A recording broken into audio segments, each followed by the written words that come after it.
Well, hey there, everybody. This is Jemmy with Curve the Cube, a South Florida-based arts, entertainment, and media podcast brought to you by Flintstone Media.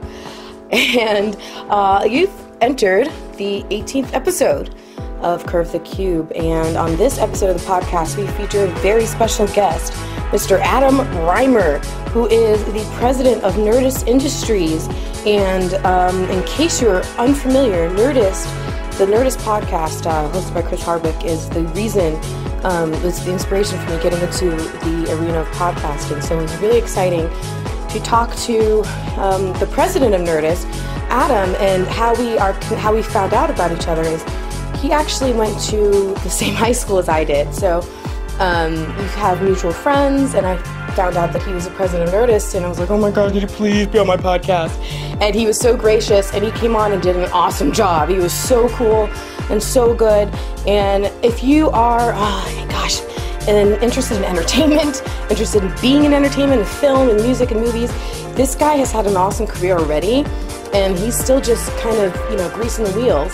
He has worked for Universal Music and Universal Studios, and he's been in finance, and he's done really amazing things. And as the president of Nerdist, he's really taking it to a whole new level. He's changing it from a podcast to he's really creating an enterprise out of it. He's super visionary, and he talks about cross branding and cross marketing and all the ways to finding opportunities in the world of digital media and how he maintains, staying on top of new trends and everything. And he gives some really interesting insights and advice to people who want to start a podcast. So if you're listening to this as a podcaster, as a fellow podcaster, you really are going to enjoy some of the info that he has and some of the advice and tips that he gives.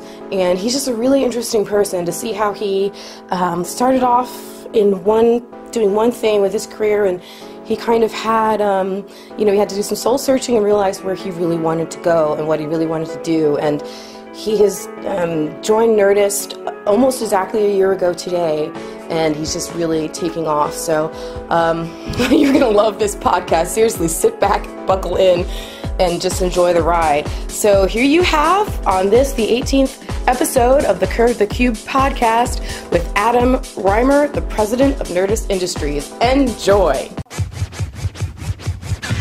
Curve the Cube will now initiate.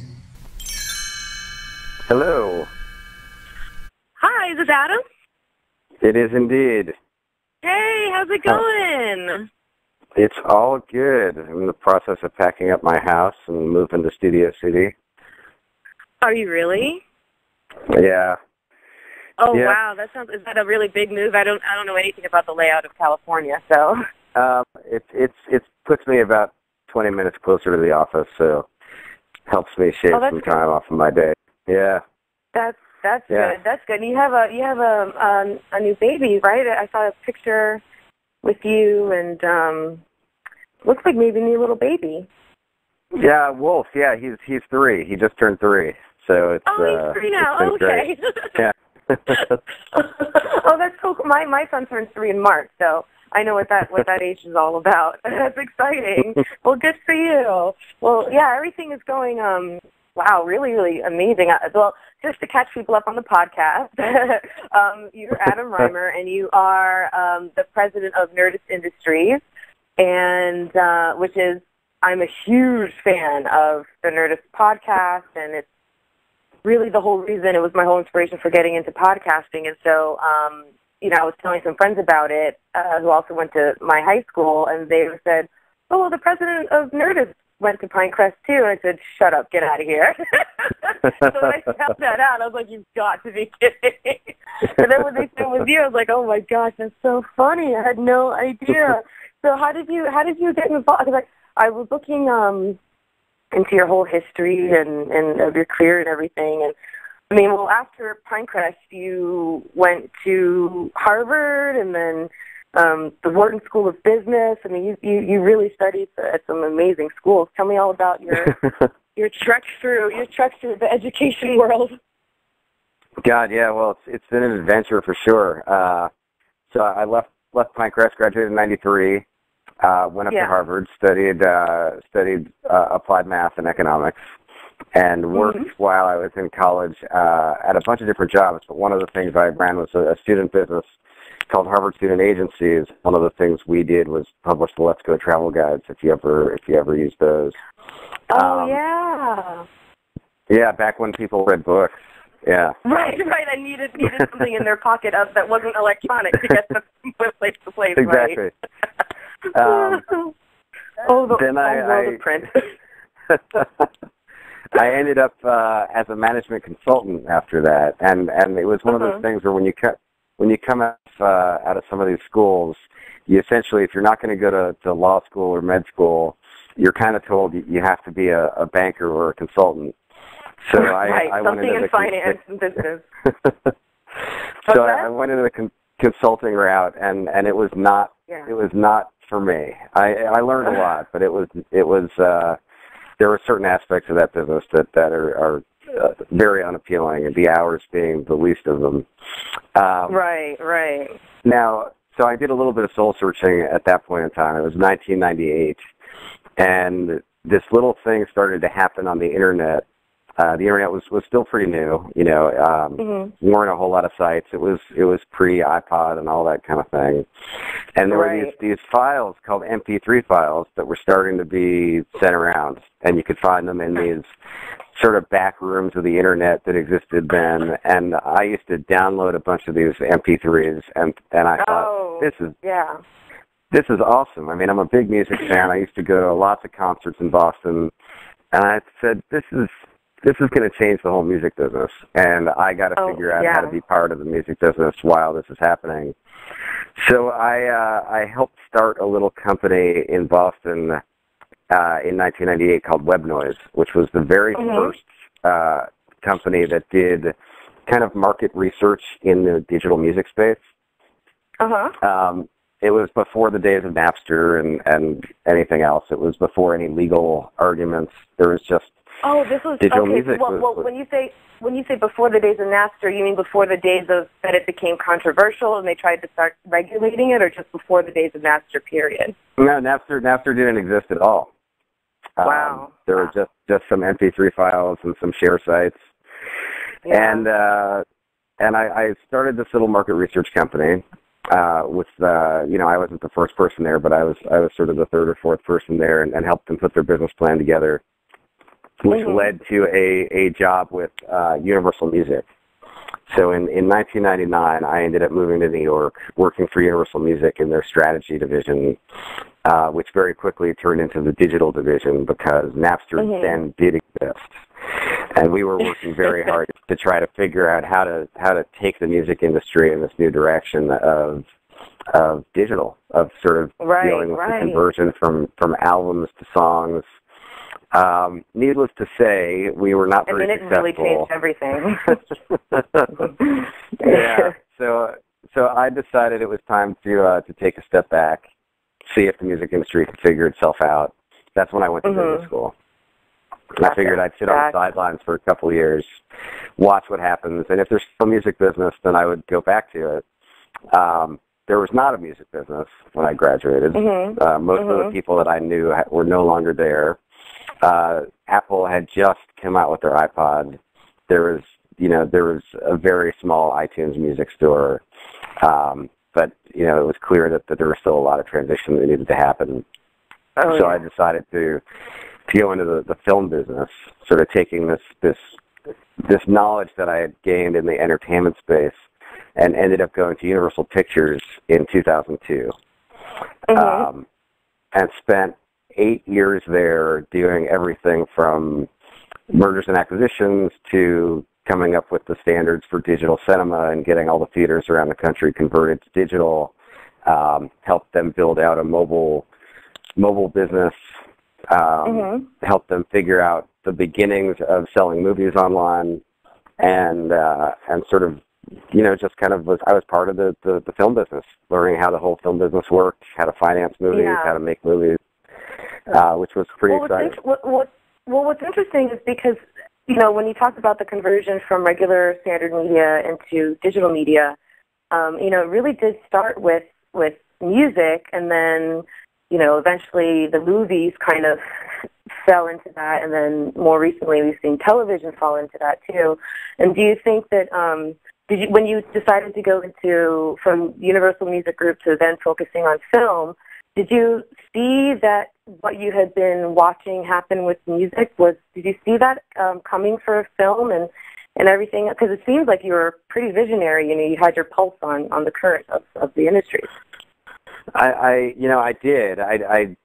I was more hopeful for the film business than I was for the music business, because there's a lot of legal aspects of the film business that don't apply to the music business. So it was definitely something that we saw coming and something we were able to get more ahead of than we were in the music side. Gotcha. So it was, but that's definitely where my passion is. My passion is at this intersection of traditional media and where digital connects to it. Yeah, and so that brought you into, how did you end up becoming involved with Nerdist? Because, I'm so excited to talk to you because I see Nerdist doing so many amazing things.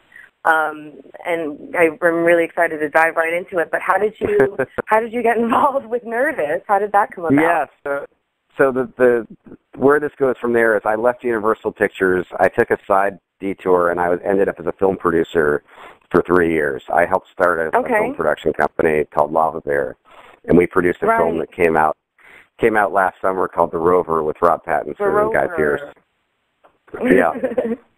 And what's that about? If people want to check that out, if people are curious and want to check that out, what's that about? So The Rover is The Rover. It was shot in Australia, directed by a great director named David Michaud, who did a movie called Animal Kingdom that was very popular about 5 or 6 years ago. So it's a film set in a dystopian future in Australia after the world has basically collapsed from something we don't know, banking problems or resources, and sort of all resources are scarce, and happiness is even more scarce. And we follow Guy Pearce through an adventure through the outback as somebody has taken something from him that he holds very dear, and he's going to stop at nothing to get it back. Along the way, he comes across Rob Pattinson, who's the only person that can really help him track down where this thing is. Gotcha. And it sort of sets off from there.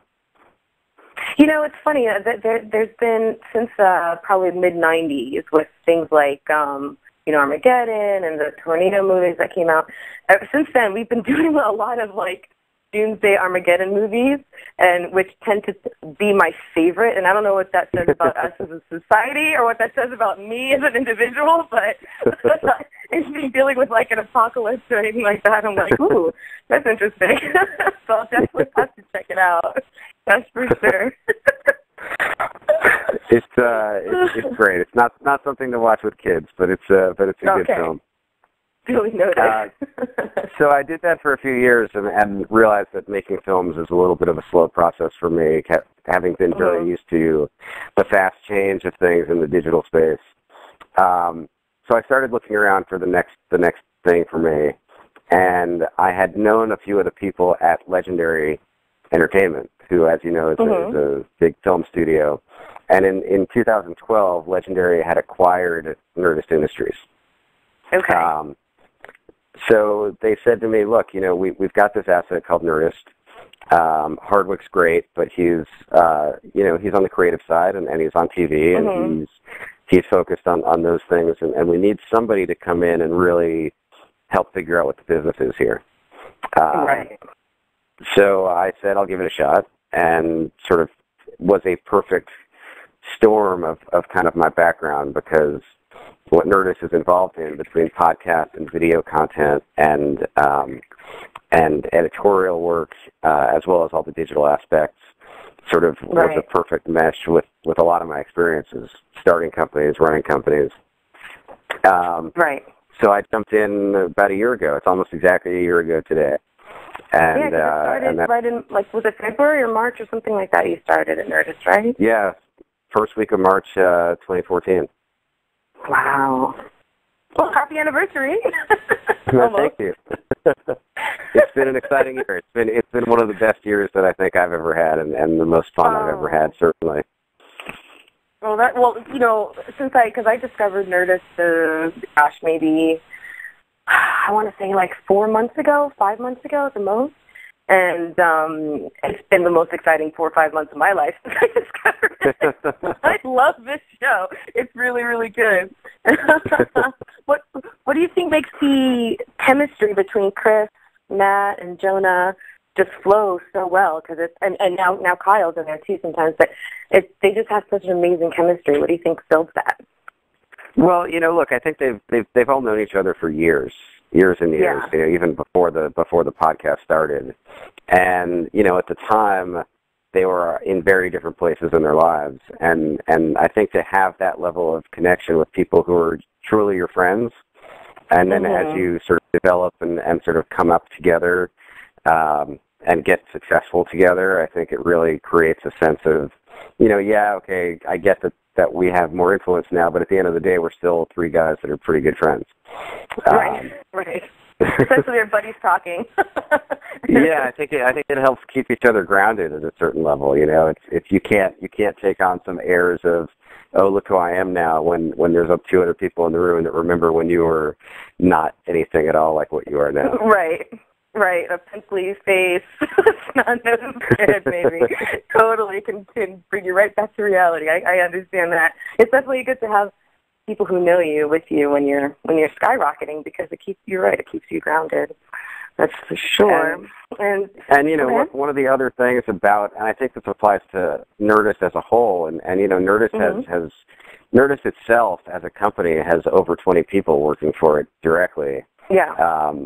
What applies to all of us, and I think the contributing editors and writers that we have as well, is at the end of the day, everybody's a fan. We're all writing from the perspective or participating from the perspective of, wow, this is really cool. I can't believe we actually get to do this. I can't believe I get to sit in front of the guys from Marvel and talk about like the next movie they have coming out and exist in this world that I would otherwise be part of if I wasn't working in it. Absolutely. I went to my very first Comic-Con the last weekend or 2 weeks ago, whenever Valentine's was, and just like melted in a puddle on the floor. I was so excited. And I took my brother, and we were walking past Zach Galligan. We both saw him at the same time, the guy from Gremlins, and we both completely geeked out. And at every panel, like, I had this moment where I'm like, holy crap, I'm talking to Sylvester McCoy right now. Oh, my gosh, I'm talking to, Corey Feldman right now. Like, and so, yeah, I understand what that feeling is, because it's really, really cool. Is at this point with where Nerdist is, do you still consider the Nerdist podcast itself to be the main engine of Nerdist Industries? I think, I think we do a lot of different things now, right? We're involved in television. We're involved in podcasts. We're involved in online video. We do a lot of branded integrations work with different brands. We sell merchandise. We're thinking about other things that we can extend into, like the film business. I think at the heart and soul of Nerdist is certainly Chris, and so the fact that he still does his podcast on a very regular basis certainly provides, it's the hearthstone in a sense of what keeps Nerdist turning. Right. So it certainly helps, I would say, set the direction for the company. And here's a question that I know several people might be wondering: where does the logo come from? The logo, so I wasn't around when it was created, but it did come from Chris. It's based on the Caution laser logo. If you ever look at a laser pen or some other kind of laser device, and it's derivative of that. I mean, Chris saw it and thought it was really cool, and then adopted it for the company. Very cool. And since you've been on board, I've just looking back and watching what you guys are doing. You seem to be doing pursuing a lot of cross-branding, and, how did you decide? Was that kind of your vision? Are you trying to cross-brand and cross-platform? Is that where you see yourself going? Like, I'm thinking about the video for Tacky, which was awesome, by the way. And, you got to bring in all these different people, and then, you know, you guys house the video on just the Nerdist site for a couple of days, and I mean, I thought that was brilliant. So how did all of that come about, and where do you see yourself propelling the cross-branding of Nerdist? Sure. Well, you know, with Tacky and things like that, I mean, we're very lucky that we have lots of creative talent that likes us, and they're friends of the family. So, you know, Weird Al is very close to Nerdist. He occasionally hosts our Nerdist news, or he's part of other videos that we do. And you know, the fact that he trusted us to help create the Tacky video, I think is really meaningful. It's amazing. And it's great to have relationships like that. I will definitely say that when I got to meet Weird Al, I was definitely in a little bit of shock based on a childhood of listening to things like, you know, Fat. Scared to be stupid. I mean, it was crazy. But where we're trying to take the company is, look, the digital video space, as I think a lot of people know, is a very difficult place to actually make money from. That's partially because when you take the cost of production of high-quality content and you take the low advertising dollars that actually come in from YouTube and some of the other sites, it's difficult to earn your money directly from just making a video and selling advertising. Right. So the way to find more dollars is to actually create specially branded videos. You're working with a sponsor, you know, like a video game company that wants to try to create some kind of content that's a little more integrated with who Nerdist is and the resources that we have and the talent that we have to write and direct. So, you know, that is something that we do, but we have to be careful about it because, you know, the number one priority to us is to stay connected to our fan base. So, you know, you're not going to see us do anything that feels really counterintuitive to who our brand is. Like, we're not going to go and all of a sudden, you know, find that we're doing, you know, branded work for Martha Stewart or something. Where it's like, look, I respect Martha, and she's great, but I think we also all appreciate that her brand and our brand don't necessarily cross paths in too many places. Right. So it's about being respectful to our audience and making sure the things we're working on are things we're fans of. It's really, if Legendary says we want to do something with Godzilla, it's pretty easy for us to say, okay, that's cool. Our audience is going to like Godzilla. We like Godzilla. Let's do something really fun together. And sometimes people will realize that it's a promotional event, and sometimes it'll seem like it's just a piece of content that we worked on. Where we're trying to take the company is I look at Nerdist as more of a channel than a website. So I think of Nerdist the same way that you know, 10 years ago you would think of the Sci-Fi Network or G4, where it's, okay, I want to see what's on G4, and I'll flip on that channel and I'll see a whole bunch of different shows, but it's all linear for the most part. I look at us as a channel. We just happen to be internet-based and on-demand. And my goal is to try to get Nerdist on as many different platforms as we can as a channel. The same way that if you have, whether you're a Comcast subscriber or AT&T or Fios or Time Warner, you know, you don't wonder whether you're going to get ESPN. You just know that you're going to get it. And I'd like to get to that place with Nerdist. So last week you might have seen that we launched an app on Xbox. I did with some cool controllers you guys are giving away, which I hope I win one. So that's a step in the right direction. I mean, we're going to try to get that for PlayStation. We're going to try to get that for a number of other outlets out there, so that wherever our audience happens to be watching content, they know that they can find Nerdist content and be engaged and interact and share that content with their friends, and just continue to be part of the community. And that kind of leads me into something similar, because I was going to ask you about the marketing side and how you guys do a lot of cross-promotion of stuff, like your Xbox controllers that I saw branded with some Nerdist, like a Nerdist skin on it, or do those come with similar considerations, like when you're thinking about cross-branding versus cross-marketing? Does that take a lot of the same skill set and planning and strategizing? It does. You know, we're very lucky. We have a very good sales and partnerships team that we created. When I got to the company a year ago, we started creating this sales and partnerships group, and they are constantly out there meeting with different brands and our affiliates like Microsoft and figuring out fun things that we can do together to either cross promote and help each other, right, or to generate some advertising dollars and meaningful consideration to help them promote whatever product is that they've got coming down the pipe. Well, I am a benefactor of such cross-marketing because I actually won a contest, as I think I maybe emailed you.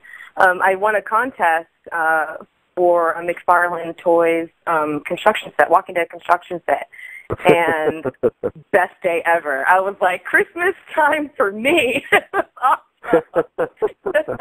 was like, that is so cool that, you know, I didn't remember how I won, if I responded to a tweet or what I did, but it was just neat to have, you know, that interaction with Nerdist, McFarlane, and with Walking Dead, like, all at once. It was kind of a neat experience. And so that's, you know, them coming from the fan perspective.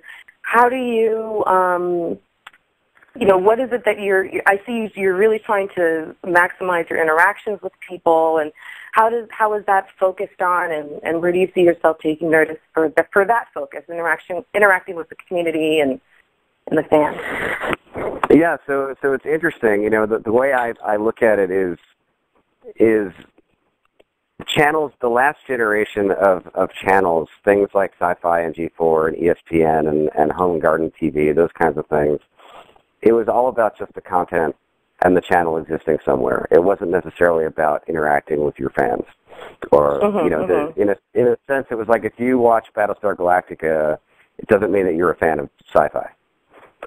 You might be a fan of the genre sci-fi, but not a fan of the channel sci-fi. Right. And we look at it. That's where your show is. Right, yeah, you're watching it because that's where it is. And if it happens to be on Netflix, you're watching it on Netflix, and if it's somewhere else, you're watching it there. Right. That's great for the show, and I absolutely believe in that business. But I think the next generation of channels is actually one where your audience is part of your channel. So I look at Nerdist as not only being about the content that we're creating and the platforms that we live on, but it also has the dimension of the audience and the fan base. So everything that we do involves how do we keep the audience engaged, interacted, how do we make them part of this, are we actually delivering content they want to see on the overall brand, and making sure that we are constantly communicating, whether that's through social media, whether that's through contests on our site, whether it's through live events where we're at Comic-Con, and this year we're going to be at South by Southwest. Just making sure that we are constantly, people understand that Nerdist is not just a channel with content on it. It's actually a bunch of people that want to engage and interact with our audience. And with that, how important is it to establish the people who end up becoming the faces of Nerdist, like Chris, Jonah, Jessica Chobot? How important is it for these people to for them to have a public image that's developed and have them become like personalities and almost make themselves feel like friends of the fans? How does that bridge happen? Because something I've seen over the last maybe decade or so is with the advent of social media and things like Comic-Cons and where you can go see panels, there's so much less of a separation now between fans and who they're and the celebrities. You know, I remember being a kid and I would watch something like The Brady Bunch, and the idea never even occurred to me in a million years that I would ever meet anybody on The Brady Bunch. They were there and I was here. And yet, just the other day, I'm sitting across from Susan Olsen at a Comic-Con. So, you know, things have really changed. And how are you guys focusing on delivering the personality side of Nerdist, the individual personality side?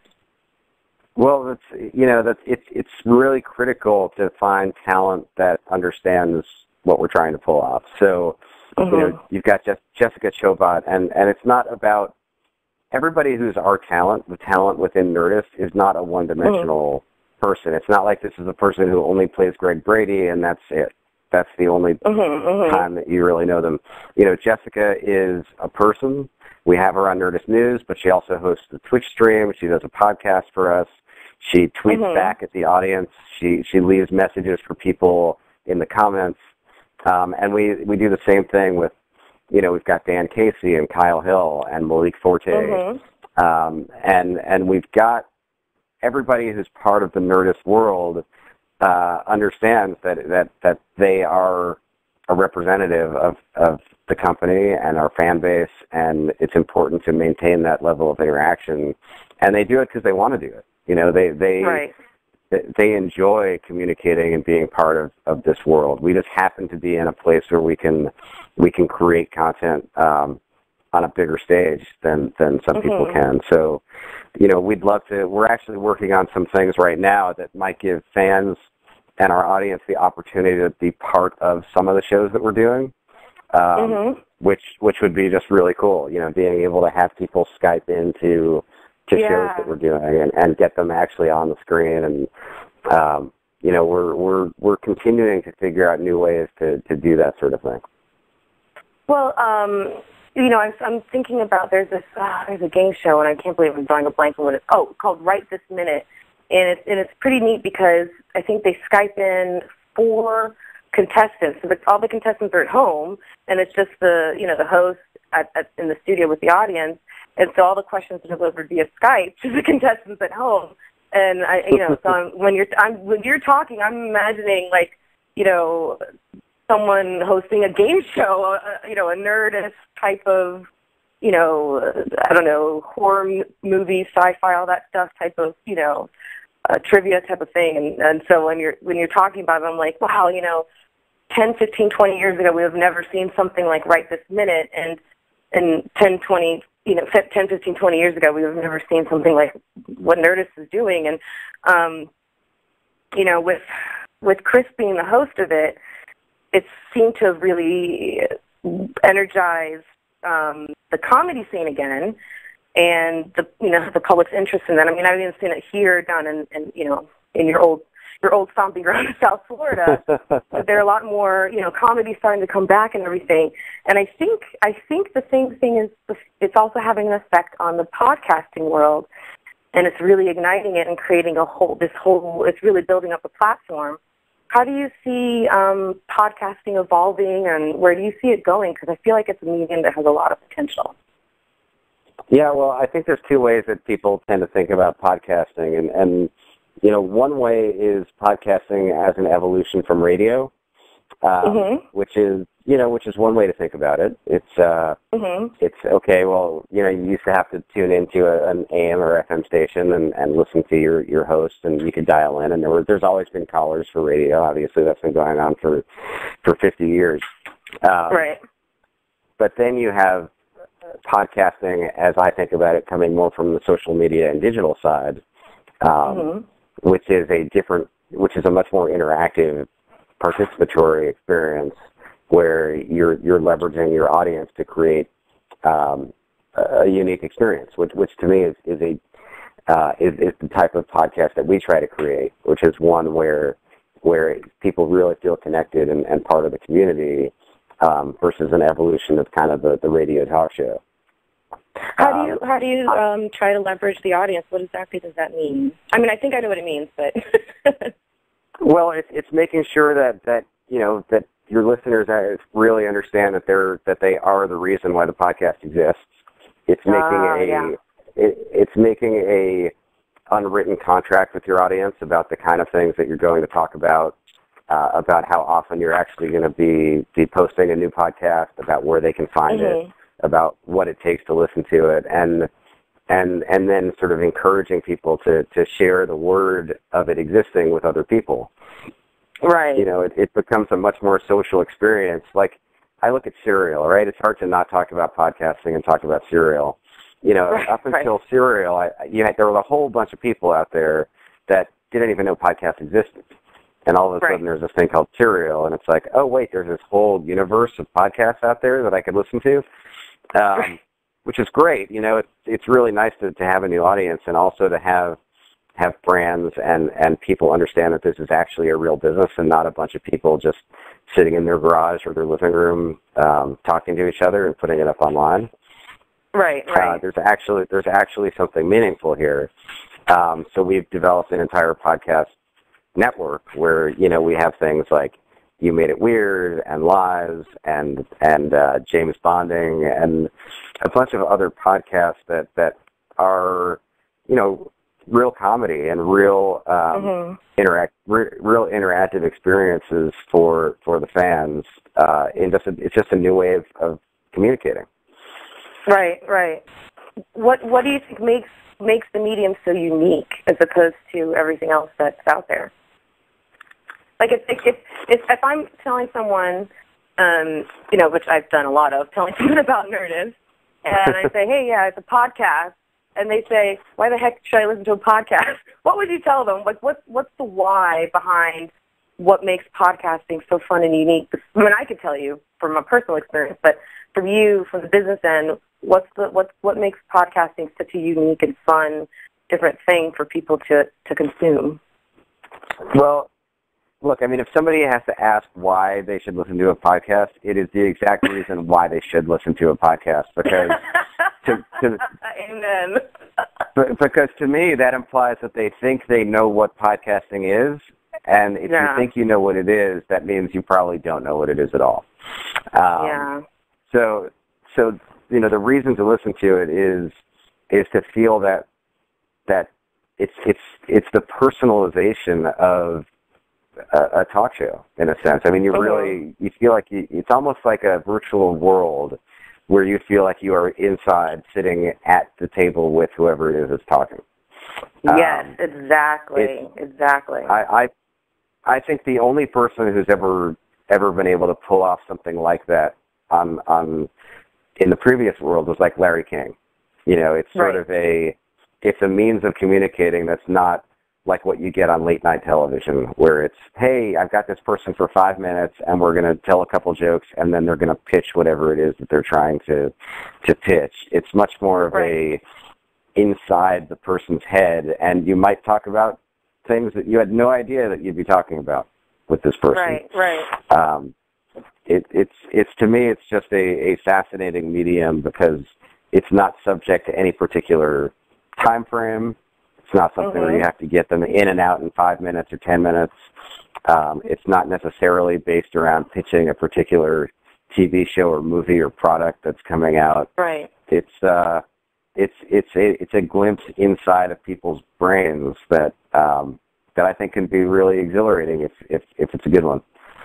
Absolutely. I mean, one of my favorite episodes of Nerdist in particular was the one with Arnold Schwarzenegger, because it completely took me by surprise. I had no idea he was so funny and so engaging, and so I got to see him in a way, and I've seen most of his movies, I can rattle off lines. I've seen his late night appearances, his whatever, but to hear him in a podcast, just, being him was a completely different experience. And sometimes I also tell people that, when people say, why would I read a book instead of watching the movie? Well, because when you read a book, you get to paint the picture in your own head. You get to create it. You get to be in it for that moment. And when you're watching something like a late night show, with an interviewer, and then they pan to the audience, it takes you out of it. Like, it cuts down that fourth wall.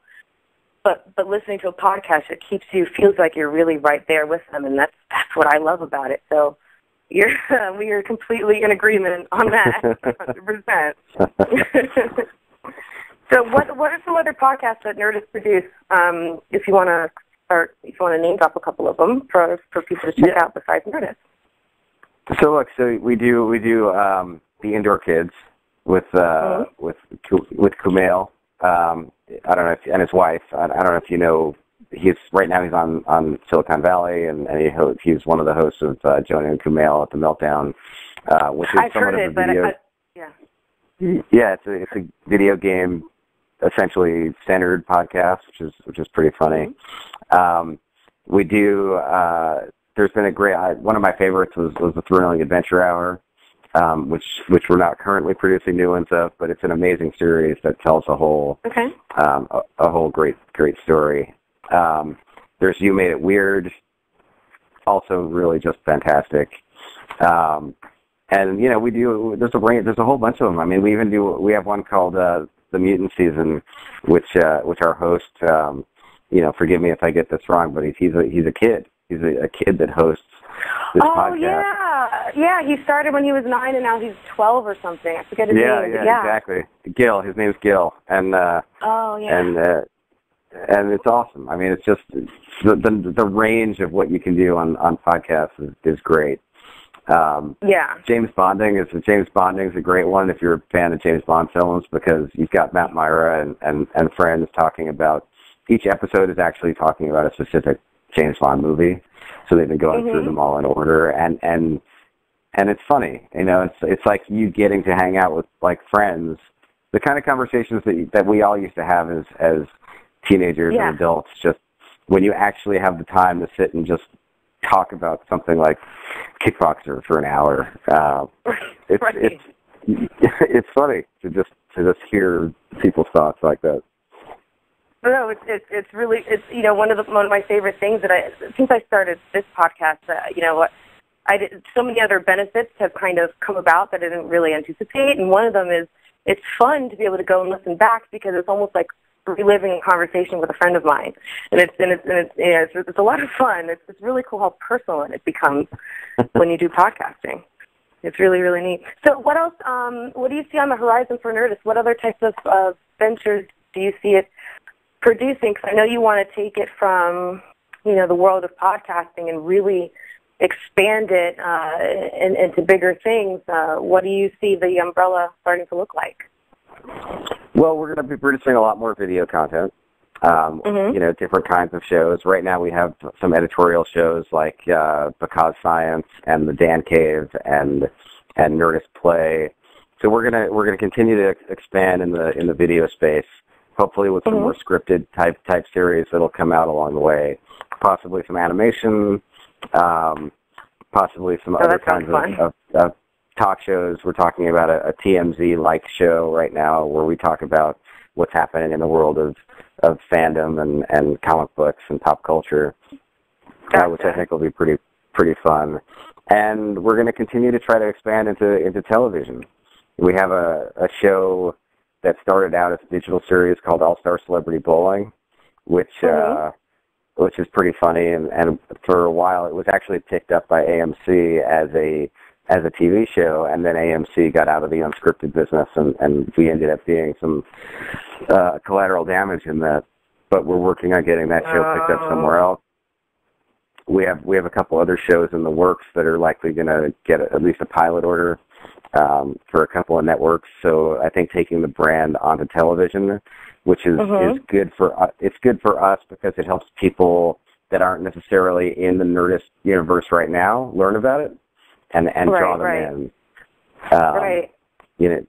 So lots of things that we do are about finding a new audience and bringing them into the fold. And it's just sort of getting to people wherever they happen to be. And then, like I said, you'll see us on a lot of different platforms. I think, obviously, with how much people are using mobile devices, we're going to continue to try to figure out what we can do on those platforms to be interesting. We're not sure yet if that involves creating our own app or being part of other people's apps. We're on this new platform called Vessel. I don't know if you've seen that, but it's the guys that were the founders of Hulu. They were the founders of Hulu, and now they're launching a short-form digital video app, which it launched in beta like a month or two ago. And that's going to be, I think, a new, pretty exciting platform for digital video. Oh, that sounds really cool. That sounds really. How do you keep your keep ahead of what's coming out? Like, how do you keep your ear to the ground on what's coming through as a possibility technology-wise and medium-wise? Like, how do you stay so abreast of everything? It's it's a lot of different things. I mean, sometimes there's people that come to us because, the nice thing about the subject that we deal with is a lot of the people that are working on these new things also happen to be fans of Nerdist. So when they're working on something, that they actually come to us and say, hey, we're doing this new cool thing. Do you guys want to be part of it? Which is great.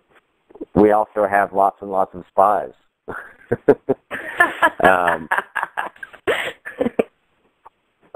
You know, we have to. We have to sort of keep in touch with what all of our competitors are doing, and you know, we've got the nice thing about being part of the Legendary world is we also have a lot of resources with Legendary that help us out. So that's true. People are often coming to Legendary with ideas and new companies, and sometimes they're looking for investment, sometimes they're just looking for content, and whenever there's something that feels like it should fit with what Nerdist is doing, we get a call to try to figure it out. Gotcha.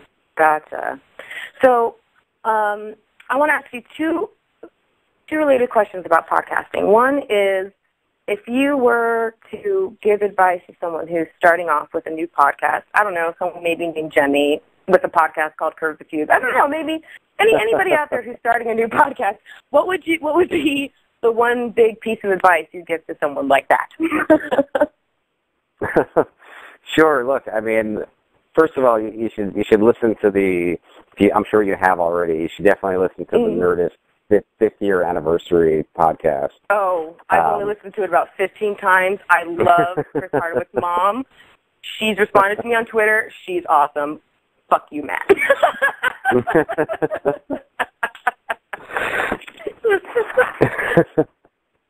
It's great because they talk a lot about sort of what it takes to become a successful podcast. And, you know, when those guys started out, they didn't expect it to turn into what it is now. But what they did do is have a dedication to making sure they did it, that it wasn't like just do it for three weeks and stop, or do it once a month and then twice a month and then once every other month. It's like you have to be consistent, and you have to try to experiment with figuring out what your voice is that feels like it's true to you.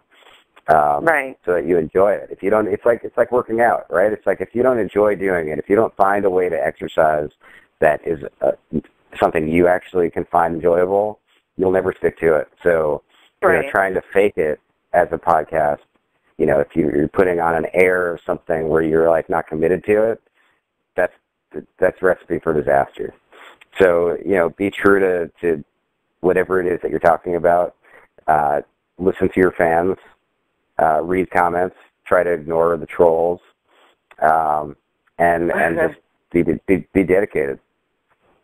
So the related question was going to be, what would be the biggest pitfall you would tell someone to avoid in starting a podcast?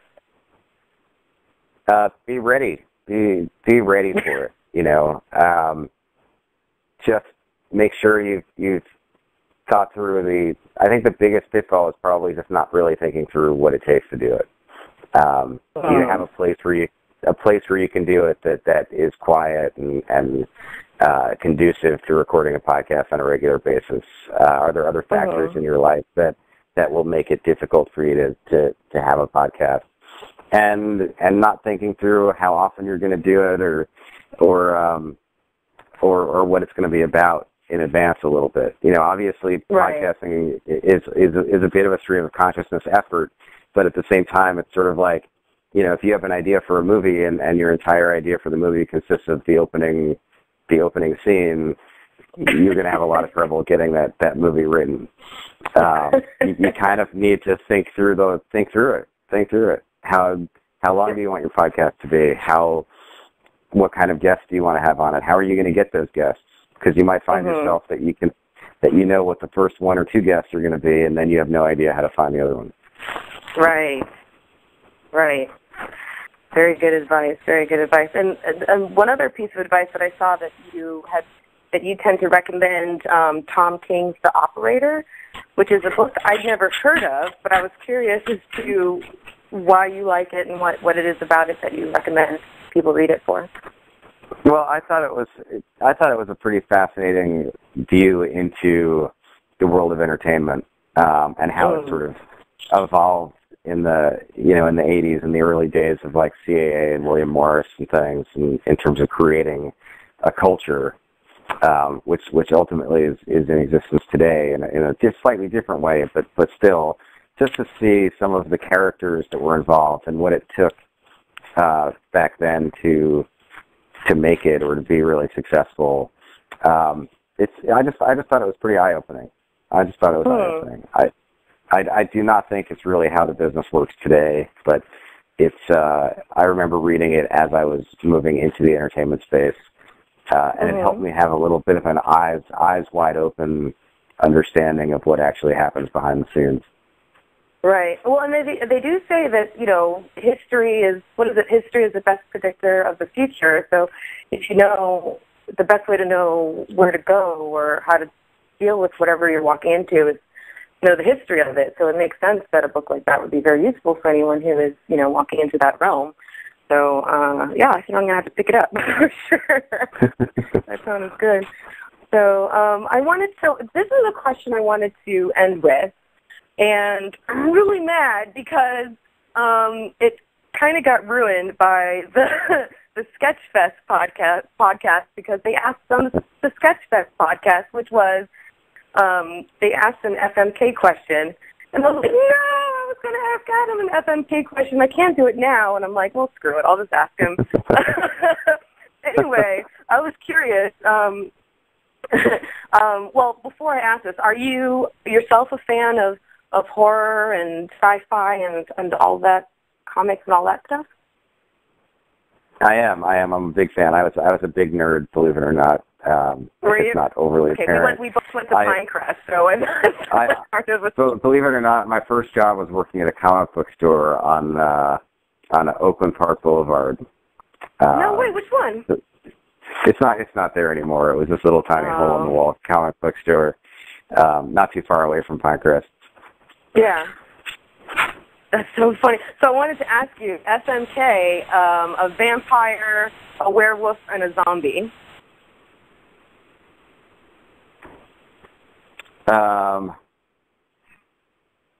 That's tough. I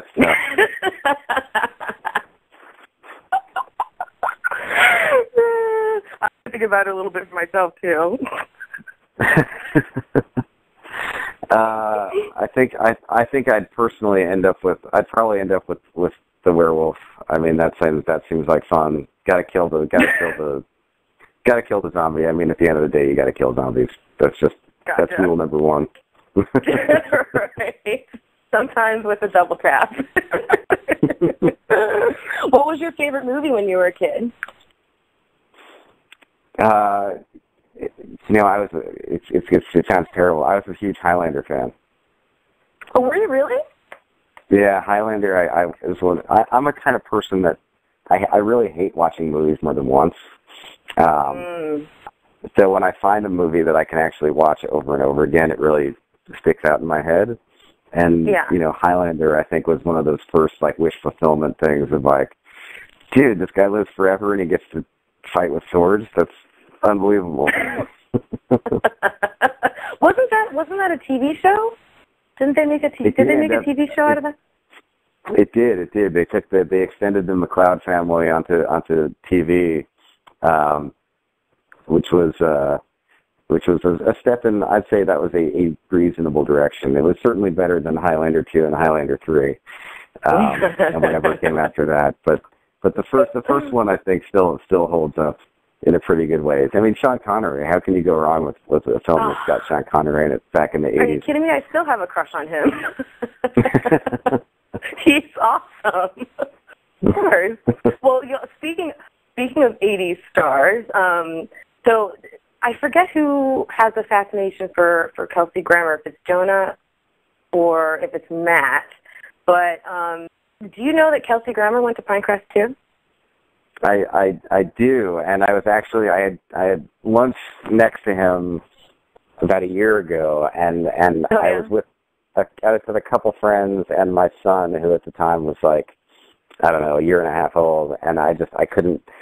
I still, even though I'm in this business, I still couldn't bring myself to just kind of walk over there, and he was with his family and sort of do the whole Pinecrest introduction thing. Right.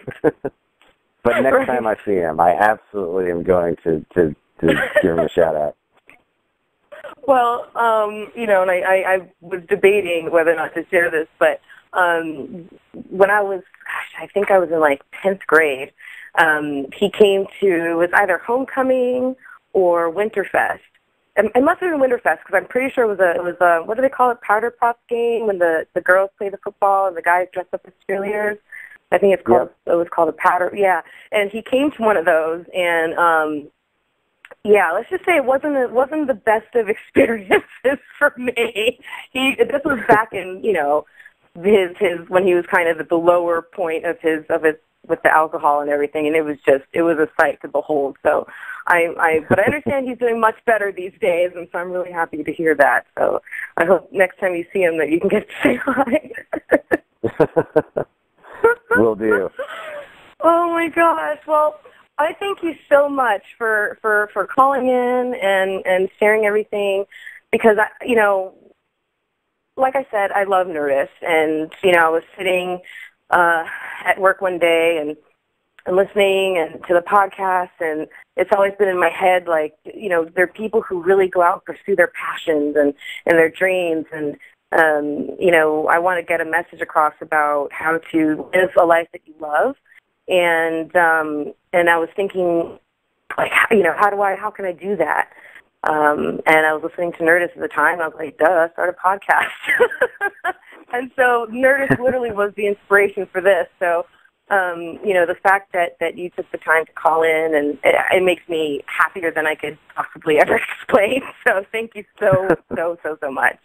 Absolutely. Look, I mean, the best thing about digital technology is it brings the whole world together, and it means that if you, for those of us who grew up in a world without the internet, growing up and being, whether you were an outcast or whether you only had a small group of friends that liked certain things, right, all of a sudden you're in a place where no matter what it is that you find exciting or that you're passionate about, you're going to find a bunch of people that share those passions, that you don't have to feel strange around, that you don't have to feel weird around, that you don't have to hide what you really like to do. And, that's a lot of credit that I give to Chris when he was kind of starting his career over again a little bit. And, just kind of saying, this is what I like, and I'm going to go after and tell jokes and be funny in the way that I like and about things that I like.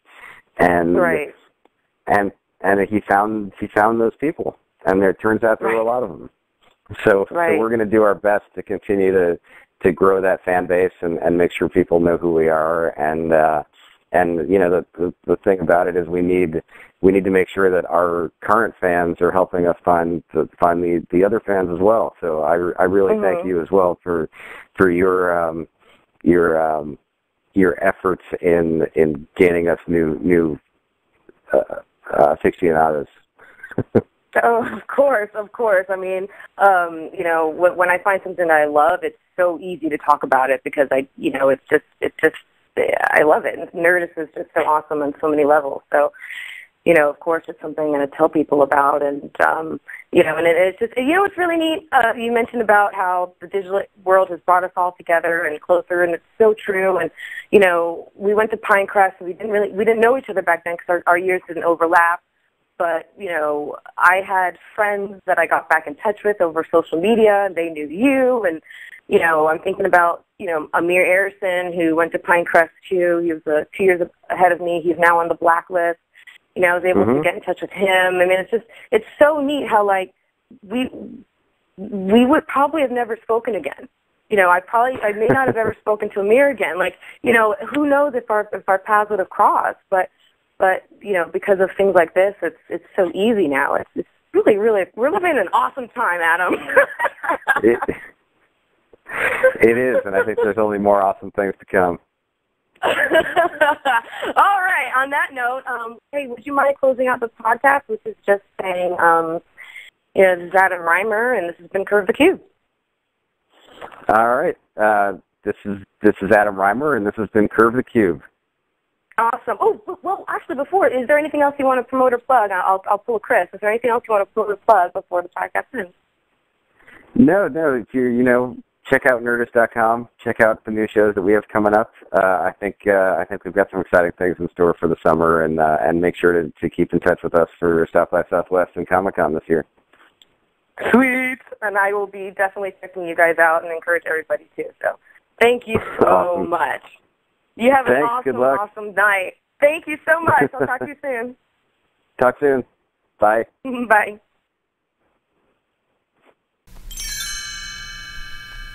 You have successfully curved the cube.